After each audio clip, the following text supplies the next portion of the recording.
বিসমিল্লাহির রহমানির রহিম। আসসালামু আলাইকুম। প্রিয় শিক্ষার্থীরা সবাই কেমন আছেন? আজকে আমরা নবম শ্রেণীর চতুর্থ অভিজ্ঞতার প্রকৃতি ও প্রযুক্তিতে বহুপদী রাশি এই অধ্যায়ের আমাদের যে অনুশীলনী আছে সেখানে সমস্যাগুলো একটু সমাধান করতে চেষ্টা করব। প্রথমেই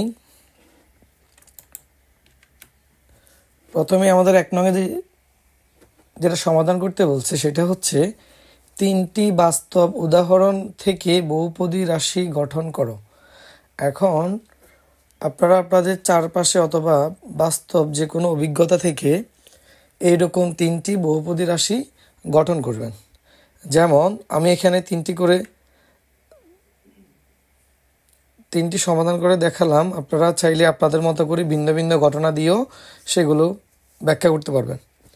যেমন প্রথমেই টাকা জমানোর প্ল্যানের উদাহরণ। ধরুন আপনি পরিকল্পনা করলেন যে আপনি টাকা জমাবেন। এখন রহিম নামের এক ব্যক্তি যার কাছে 100 টাকা আছে এবং সে প্রতি মাসে 50 টাকা করে জমাতে চায়, তাহলে n মাস পর তার জমা টাকার পরিমাণ এসএন হলে উক্ত টাকার জমানোর প্ল্যান বহুপদী রাশি যেটা হবে সেটা আমরা লিখব। আচ্ছা, এটাকে একটু বুঝিয়ে বলি। যেমন রহিমের কাছে আছে ধরেন 100 টাকা, আগে থেকে 100 টাকা আছে এবং সে প্রতি মাসে 50 টাকা করে জমাতে চায়। এখন আপনি যদি 1 মাসে 50 টাকা করে জমান, তাহলে আপনি 3 মাসে কত জমাবেন? 50 গুণ 3 সমান 150 টাকা। তেমনিভাবে রহিম যদি 50 টাকা করে যদি একদিনে জমায় এবং সে n মাস পর, তাহলে তার কত টাকা জমা হবে?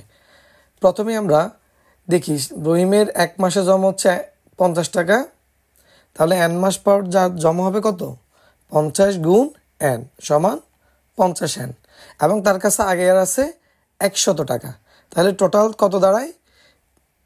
50n প্লাস 100, অর্থাৎ এটা হচ্ছে তার nতম মাসের তার জমানো মোট টাকার পরিমাণ হচ্ছে 50n প্লাস 100 টাকা। এরপরে আমরা দ্বিতীয় উদাহরণটি একটু লক্ষ্য করি। চাল ডালের হিসাবের উদাহরণ। ধরুন করিম নামের একজন ব্যক্তি, তিনি বাজার গিয়ে দেখলো প্রতি কেজি চাল ও ডালের দাম যথাক্রমে x ও y টাকা। তিনি 6 কেজি চাল ও 2 কেজি ডাল কিনলেন। তাহলে করিম সাহেবের চাল ডাল বাবদ খরচকে আমরা নিম্নোক্ত বহুপদী রাশির মাধ্যমে প্রকাশ করতে পারি। ধরেন করিম একজন ব্যক্তি, যিনি 6 কেজি চাল কিনলেন ও 2 কেজি ডাল কিনলেন। এখন তার চালের দামটা যদি উল্লেখ করা থাকতো এরকম কোনো সংখ্যা দিয়ে, ধরেন তার প্রতি কেজি চালের দাম হচ্ছে 50 টাকা, তাহলে আমরা কি করতাম? 1 কেজি চালের দাম 50 টাকা, 6 কেজি চালের দাম 6 গুণ 50, আবার 1 কেজি ডালের দাম ধরেন 60 টাকা, তাহলে লিখতাম 1 কেজি ডালের দাম 60 টাকা, 2 কেজি ডালের দাম 60 গুণ 2, এইভাবে প্রকাশ করতাম।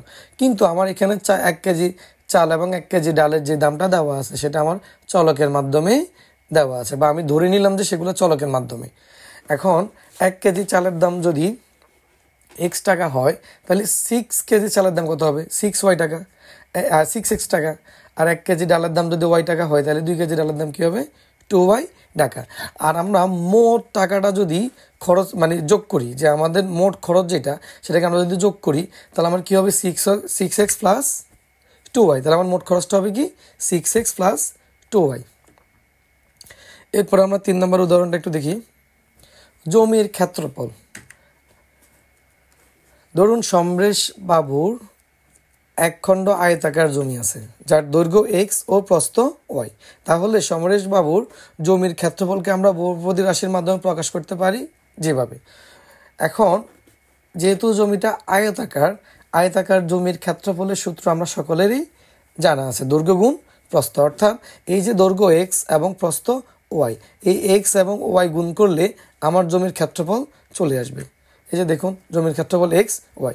এই প্রত্যেকটা রাশি আমরা যে 3টে উদাহরণ দিলাম, এই 3টে উদাহরণের 3টা রাশি